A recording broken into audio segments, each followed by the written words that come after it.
Please get ready for a dictation of transcription number 479 and 480 from Sir Kailash Chandra magazine. 5 seconds.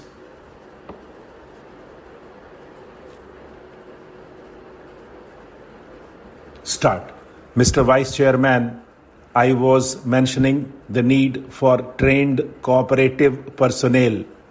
On the one side, we have to train the non-officials in cooperative principles, and on the other side, as a permanent skeleton for running all cooperative institutions, we should have training of cooperative personnel.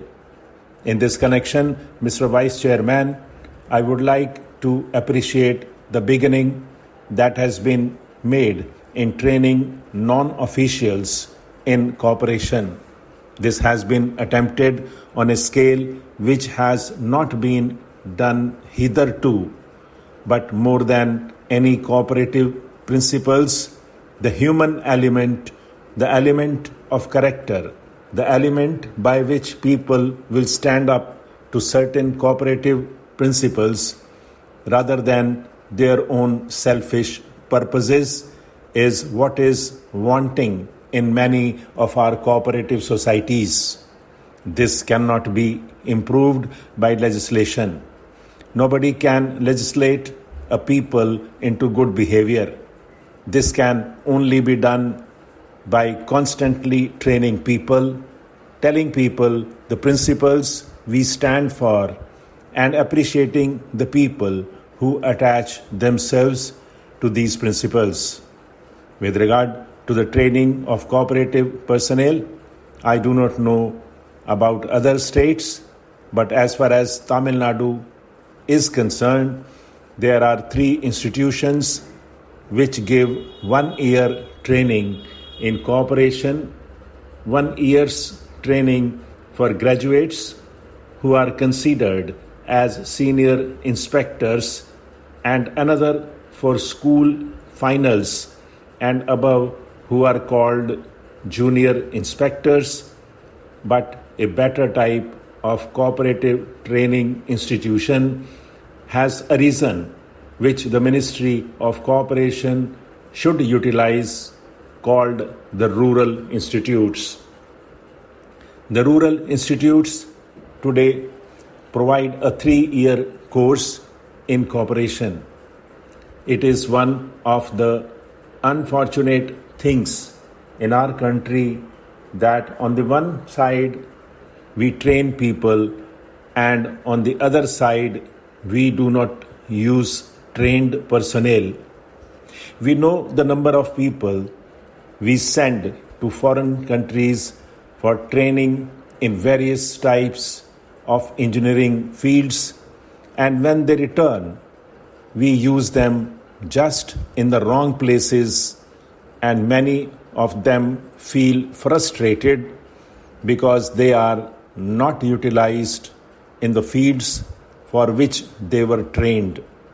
Even today, in the case of the rural institutes, we find that they produce 100 to 150 graduates in cooperation, but they are not being utilized. Every one of them can be employed with benefit to the cooperative movement. There are also 2 institutions, one in Coimbatore and another in Udaipur, where a 2-year course is given after a 3-year graduate course. And this has been declared by the Ministry of Home Affairs as equivalent to a postgraduate degree in cooperation, but these boys are not being utilized. And the funny thing about it is that when the National Cooperative Union advertised for posts, it asked for MAs in agricultural economics, but not the MAs in cooperation. This is all the more surprising because the Education Ministry had received a letter from the National Cooperative Union saying that these postgraduates in cooperation would be utilized by the National Cooperative Union. In spite of all this, in the advertisement, they called for all accepting postgraduate students in cooperation. This only shows the lack of coordination between the Ministry of Cooperation and the Ministry of Education.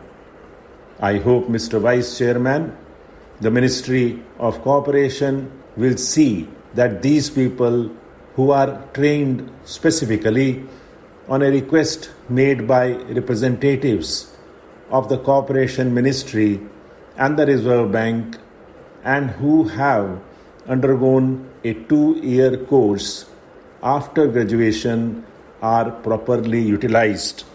Hereafter, I hope that people will choose those who have studied cooperation and have undergone a course of training that has been provided by the state at huge expenditure. Now I come to the next important aspect of cooperation, and that is with regard to cooperative financing. Recently, our apex banks have been strengthened. Recently, we also passed legislation here in this house by which amounts up to 1,500 crores would be advanced for cooperative marketing. It has not reached the maximum, but I hope we are taking steps so that cooperative finance will improve.